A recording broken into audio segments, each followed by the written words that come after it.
C'est officiel, enfin presque. Le monde vivra ses derniers instants le 21 décembre 2012. Pour les amateurs de frissons, c'est une évidence, rien ne survivra au-delà de cette date. Premier indice, le calendrier Maya, établi au 1er siècle avant Jésus-Christ, aussi précis qu'un coucou suisse, s'interrompt ce jour-là. Si par miracle l'humanité survit à l'arrêt de ce calendrier, elle sera de toute façon engloutie par le gigantesque volcan de Yellowstone. En demi-sommeil depuis 700 000 ans, il doit se réveiller d'un instant à l'autre et provoquer l'hiver nucléaire. Mais le plus inquiétant est sans doute cet accident de la circulation sur l'autoroute intergalactique prévu par certains pour décembre 2012. Une comète ou un astéroïde ne respectant aucune règle de prudence devrait venir se fracasser contre la Terre. Pour l'instant, l'œil rivé à leur télescope, les astronomes ne voient rien venir. L'apocalypse va arriver, ça c'est sûr, mais pas avant 4-5 milliards d'années. Parmi mes amis scientifiques, je n'en connais aucun qui ait arrêté de rembourser l'emprunt de sa maison. Tous continuent à payer leurs impôts, ils continueront à prendre des rendez-vous chez le dentiste, même après 2012. En attendant la fin du monde, les affaires continuent. Ce site internet américain, qui a déjà amorcé le compte à rebours avant le jugement dernier, propose des kits de survie. Masque à gaz, combinaison, purificateur d'eau, de quoi affronter l'éternité en toute quiétude. Le 21 décembre 2012, c'est donc la fin du monde. Ce sont les Mayas qui l'ont, sinon décidé, du moins programmé. Pourquoi cette date précisément ? Alors, c'est la fin du calendrier Maya, mais surtout quand vous allez aujourd'hui sur Internet et que vous tapez 2012, vous voyez sortir deux occurrences. Élection présidentielle Nicolas Sarkozy, je ne vous apprends rien, et puis fin du monde. Et quand vous regardez les deux...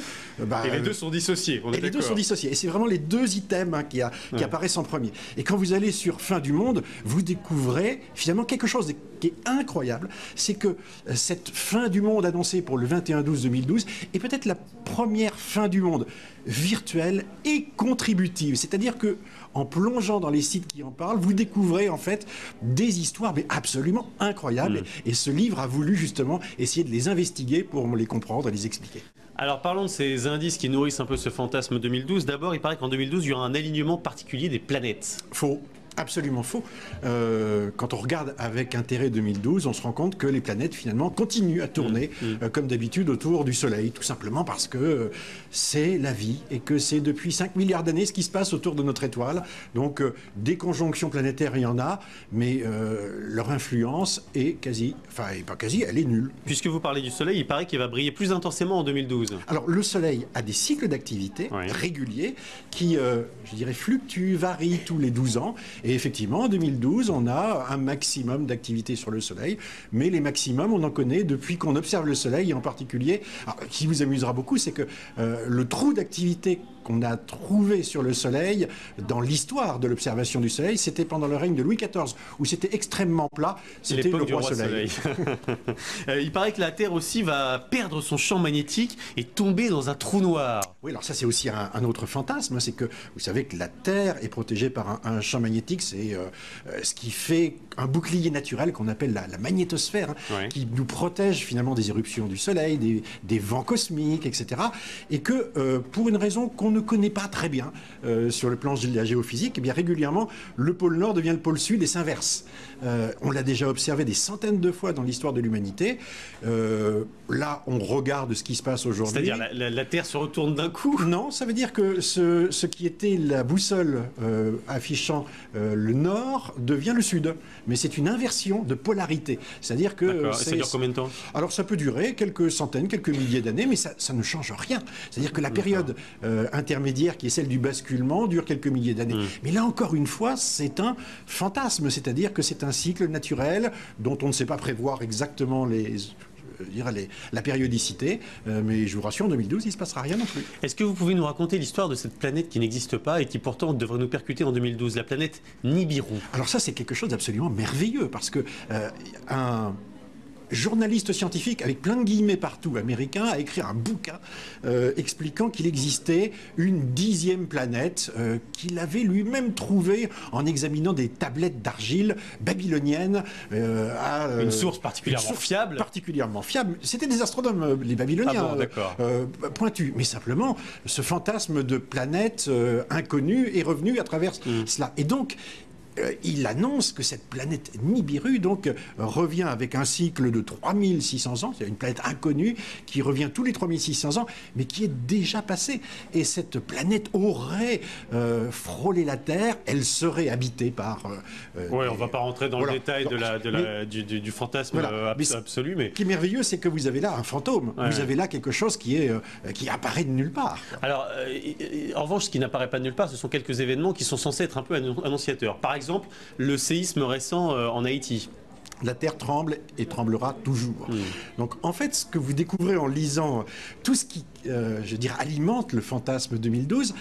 tout ce que je dis là, effectivement, c'est des choses ramassées sur Internet, évidemment. Hein. C'est-à-dire que c'est pour ça que je vous parlais de fin du monde contributive. On a l'impression que chaque individu arrive et ajoute sa pierre. Et vous vous retrouvez avec un revolver à 6 coups, 12 coups, et quand vous les regardez, c'est la fin la plus bête du monde qu'on ait jamais imaginée. Et les scientifiques, à mon avis, font une erreur aujourd'hui. C'est-à-dire qu'ils ne tiennent pas compte de ces rumeurs, de ce qui circule sur Internet, et petit à petit... De la part fantasmagorique des choses. Oui.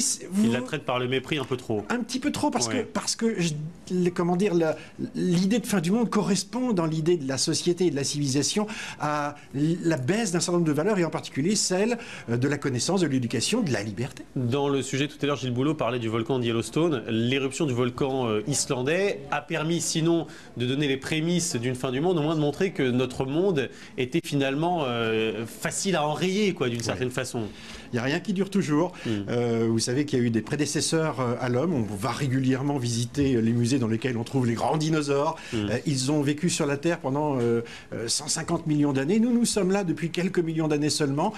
Qui succédera à l'homme, nous n'en savons rien. Mais si vous voulez, l'idée cyclique d'un monde qui tourne, qui avance, qui s'échange, et puis nous sommes les maîtres de la Terre aujourd'hui, mais qui nous remplacera, est une vraie idée. Et certaines civilisations ont bâti leur société et leur calendrier dans l'idée que la fin du temps allait venir, que la fin du monde allait venir, mais serait remplacée par un autre monde, par d'autres. Donc il y a un vrai fond. Puisque vous parlez des dinosaures, on sait aujourd'hui, avec sinon certitude, du moins relativement un peu de précision, comment ce monde-là s'est terminé. La conjonction, vous écrivez, de la chute d'une énorme météorite et d'une activité volcanique très intense. Mais l'un n'a pas déclenché l'autre, en fait. Non, l'un n'a pas déclenché l'autre. Et il y a encore beaucoup de discussions scientifiques sur le sujet.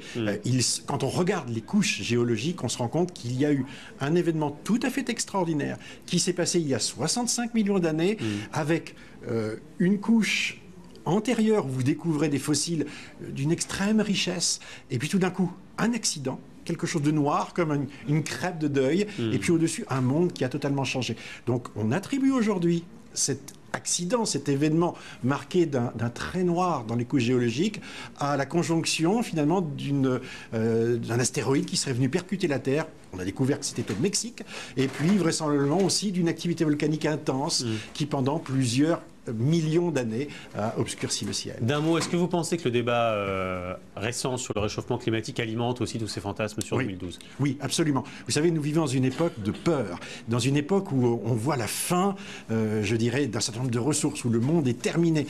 Et cette espèce d'angoisse ressurgit à travers les idées de fin du monde. Ce n'est que la 183e fin du monde prévue depuis le début, je dirais, de l'ère chrétienne, mais celle-ci, elle a la particularité d'être primitive, de n'avoir aucun sens, d'être un peu de désespoir. Et quand la NASA... Plus le monde est technologique, plus l'imagination vagabonde et les craintes sont grandes. Alors c'est pour ça que c'est important d'éclairer les choses et puis d'expliquer que tout ça c'est naturel et qu'il y a une vraie histoire de l'homme aussi. On termine cette interview chaque jour par un questionnaire, réponse courte s'il vous plaît, oui, non. Et il y a des extraterrestres, oui ou non ? C'est pas. Il y a de la vie sur Mars ? C'est pas. Ah bon, il y en a eu en tout cas. C'est pas. Ah bon. Al Gore est-il un escroc scientifique ? Non. Non, ah bon. Claude Allègre dit-il n'importe quoi ? Oui. Ah bon. La science française, est-ce qu'elle est dans les 5 premières mondiales aujourd'hui d'après vous ? Oui. Si c'est pas en 2012, c'est pourquoi la fin du monde ? Bon, allez, pas de réponse. Joker. Vous croyez en Dieu ou pas ? Non. Gagarine ou Armstrong ? À Gagarine. Star Trek ou Star Wars ? Star Trek. Ray Bradbury ou Jules Verne ? Ah, Ray Bradbury. Tintin ou manga ? Tintin. Battlestar Galactica ou V ? Battlestar Galactica. Et enfin, dernière question, il faut avoir quoi à 50 ans pour se dire qu'on a réussi sa vie, Alain Sirou? Une lunette astronomique. On peut l'avoir avant 50 ans, heureusement. Merci infiniment. 2012, la fin du monde n'aura pas lieu finalement. Ouf.